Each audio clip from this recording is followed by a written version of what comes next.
Shin kun san me ake nufi da ye pagla he samjane se samjena? To ku biyo ni. Wannan hauka ne, an fahimtar da ita, ta kasa fahimta.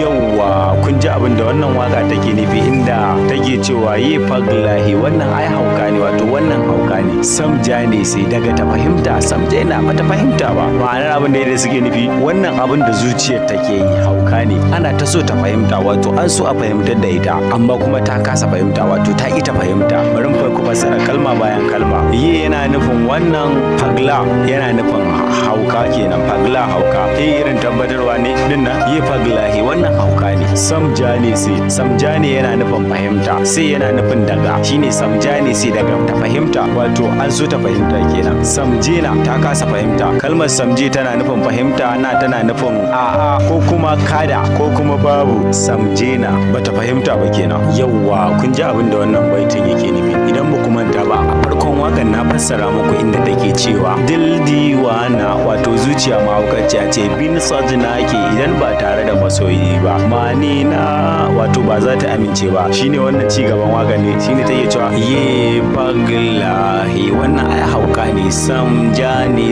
wato an so ta fahimta, samjena ta kasa fahimta. Yawwa, ku karfafa mana gwiwa ta hanyar yi mana subscribe, ku yi mana like, ku yi mana comment, ku yi mana hiya a cikin comment ɗinku, ku bayyana mana ra'ayinku da kalar waƙoƙin da kuke so mu fassara muku a gaba. Kuma idan kuna da fassarar wata kalma ma ku tuntuɓe mu nan take, insha Allah za mu fassara muku ita. Mun gode.